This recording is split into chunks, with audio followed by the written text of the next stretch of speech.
Good evening, fellow Zimbabweans. That time of the week again. Now, Zabret Mvet.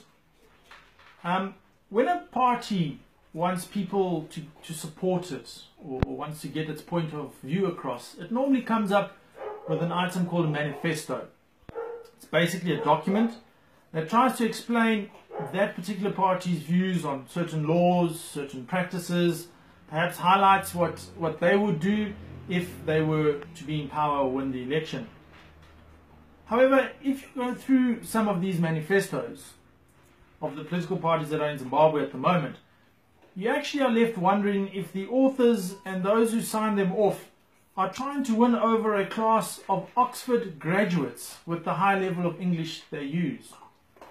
Other manifestos try and disguise their lack of vision by again using fancy English words that, when read, actually mean nothing at all. I'll go through a few of these points in the various parties' manifestos that are available, and let's see if the voter, Mr. X, me and you, if we can make sense of it.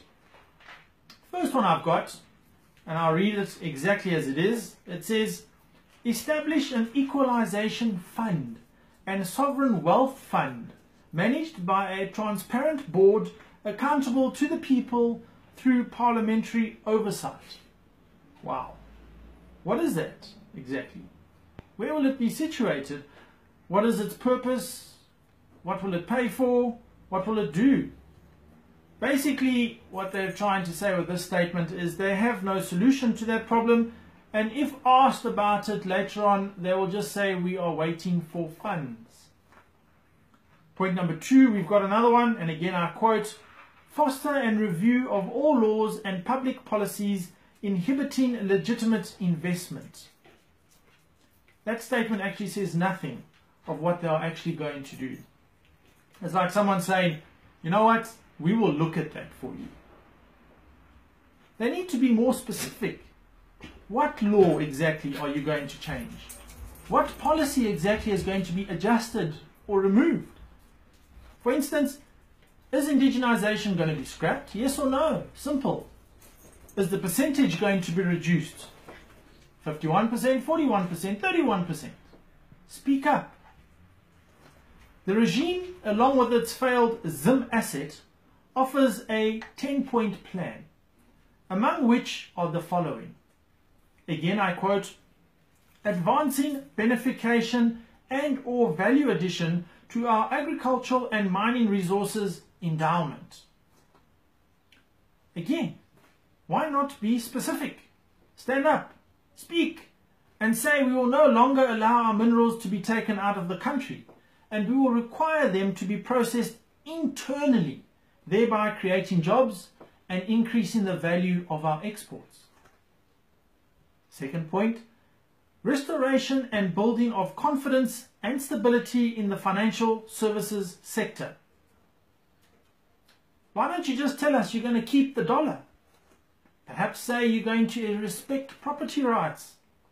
Perhaps say that all contracts will actually be upheld in a normal court of law. That will bring stability.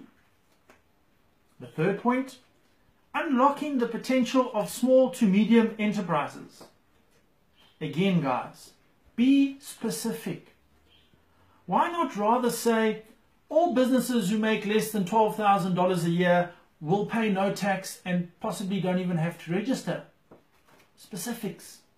Perhaps say businesses that employ between 2 to 5 employees registered with ZIMRA will all get 10% off of their yearly taxable income. Specifics. Another opposition party said the following. We shall encourage and promote a small but effective government. Really? Has any party manifesto in the whole of Zimbabwe said that they will sell those BMWs and those Jeep Cherokees and those SUVs that government has? Has any party manifesto actually said the amount of ministers will be decreased? Has any opposition party said that they will eliminate the Senate as we don't need them and it just adds to the already over-budgeted wage bill? What about turning State House into a museum? of how not to run a country.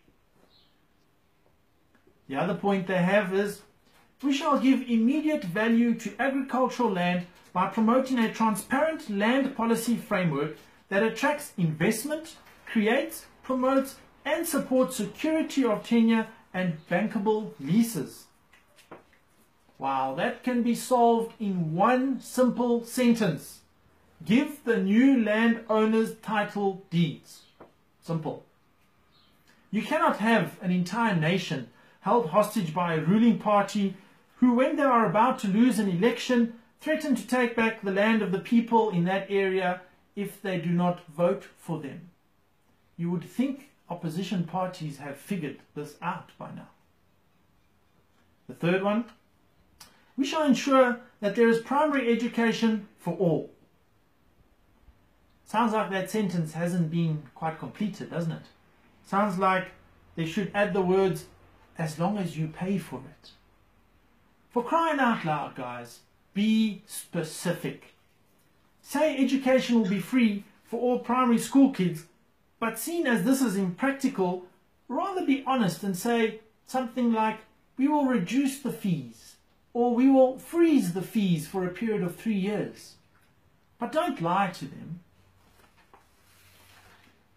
The bottom line is that as citizens, we are sick and tired of these high-sounding manifestos that the ordinary Zimbabwean needs a dictionary to read.